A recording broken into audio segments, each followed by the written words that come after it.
Hi hello Jayadevi YouTube channel. நம்ம இப்போ ஒரு சின்ன ஸ்டோரி பார்க்கலாம். ஒரு காட்டில் ஒரு பெரிய மரம் ஒன்று இருந்துச்சாம்மா. அந்த மரத்தில் பறவைங்களும் விலங்குகளும் வாழ்ந்து வந்துட்டு இருந்துச்சாம்மா.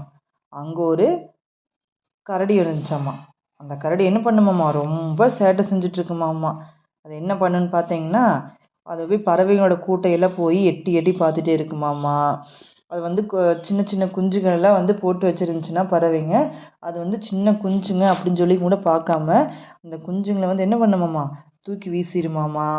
அப்புறம் பறவைங்களோட கூட்டை போய் என்ன பண்ணும், பிச்சு எரிஞ்சிருமாம்மா. அப்புறம் குரங்குகள்லாம் அந்த மரத்தில் தங்கலாம் அப்படின்னு சொல்லி வந்துச்சு அப்படின்னா, இந்த கரடி என்ன பண்ணுமாம்மா, அந்த குரங்குகளை இந்த மரத்தில் தங்க விடாமல் அவங்க துரத்தி விட்டுருமாம்மா. அதே நேரம் என்ன பண்ணுமாம்மா, குட்டி குரங்குகள் அதில் இருக்குமில்ல, அந்த குட்டி குரங்களோட தலையில் போய் கொட்டி வச்சிருமாம்மா. அந்த குரங்குலாம் வலி தாங்க முடியாமல் அழுதுகிட்டே இருக்குமாம்மா. அதோட தலையே வீங்கி போயிடுமாம்மா. அந்த அளவுக்கு அந்த கரடி கொட்டி வச்சிருமாம்மா. இந்த குட்டி குரங்குகள் அழுகிறத பார்த்து இந்த கரடி என்ன பண்ணுமாம்மா, சிரிச்சிட்டு இருக்குமாம்மா. இதே மாதிரி யார்கிட்டையுமே அன்பு காட்டாமல் அந்த கரடி வெறுப்புலையே நடந்துட்டு இருந்துச்சாம்மா. இதையெல்லாம் பார்த்துட்டு அந்த பறவைங்களும் விலங்குகளும் என்ன பண்ணுறதுன்னு தெரியாமல், சரி நம்ம வேறு மரத்துக்கு போய்க்கலாம், வேறு காட்டுக்கு போய்க்கலாம் அப்படின்னு சொல்லி எல்லோரும் வேறு பக்கம் போயிட்டாங்களாம்மா. ஒரு நேரம் பார்த்து ஒரு வேடன் ஒருத்தன் வந்திருந்தானா. அவன் ஒரு வலையை வச்சுருந்தான். எதிர்பாராத விதமாக என்னாச்சாம்மா, அதில் அந்த கரடி போய் சிக்கிக்கிச்சாம்மா. அந்த கரடி கத்துன்னு கத்துச்சான். இந்த காடே அதிரும் வகையில் கத்துச்சான். ஆனால் யாருமே அந்த கரடியை காப்பாற்ற வரல. ஏன்னா அந்த பறவைகள் விலங்குகள் என்ன பண்ணுச்சாம்மா, அந்த மரத்தில் அந்த மரத்தை விட்டு வேறு மரத்துக்கும் வேறு காட்டுக்கும் போயிடுச்சுல்ல. அப்புறம் எப்படி இவங்கெல்லாம் கத்துனாலும் அதுக்கு எங்களுக்கு காது கேட்கும் அப்படின்னு சொல்லி யோசிச்சுட்டு இருந்துச்சாம்மா. நம்ம இந்த கத்துறமே நம்மளை யாருமே காப்பாற்ற வரலையே, நம்ம யார்கிட்டையுமே அன்பே காட்டாமல் இருந்தனால தான் நம்ம இந்த நிலைமைக்கு ஆளாயிட்டோம் அப்படின்னு சொல்லி கரடி அழுன்னு அழுதுச்சாம்மா. ஒரு வேளையா இந்த கரடியோட சத்தத்தை கேட்டு பறவைகளும் விலங்குகளும் வந்துருச்சாம்மா. பறவைகள் என்ன பண்ணுச்சாம்மா, அந்த வேனடுங்கிறாலே அவனோட தலையை போய் நங்கு நங்கு நங்குன்னு கொட்டிகிட்டே கிடந்துச்சாம்மா. கொத்தி கொத்தி துரத்தி விட்டுருச்சாம்மா.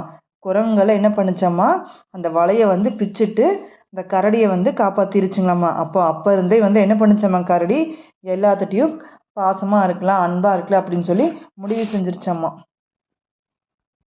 இந்த ஸ்டோரிக்கு ஒரு குறள் இருக்குது. அது என்னன்னு பார்த்தீங்க அப்படின்னா, என்பிலாதனை வெயில் போல காயுமே, அன்பிலாதனை அறம்.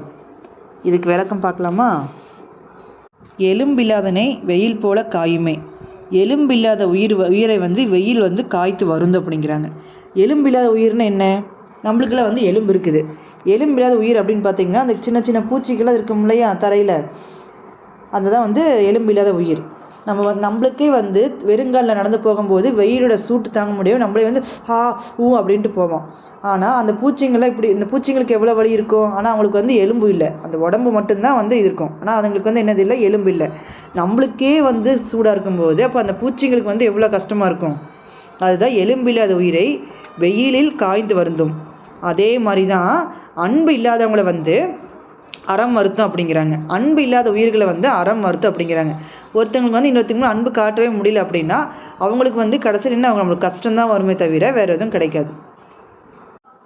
நம்ம ஒருத்தங்கிட்ட அன்பாக இருந்தோம்னா மட்டும்தான் நம்ம சுற்றி இருக்கிறவங்க நம்மக்கிட்ட அன்பாக இருப்பாங்க. நம்ம அன்பாக இல்லை அப்படின்னா நம்ம சுற்றி இருக்கிறவங்க நம்மக்கிட்ட எப்படி அன்பாக இருப்பாங்க? அதனால் எல்லாத்துட்டையும் எப்போவுமே அன்பாக தான் இருக்கணும்.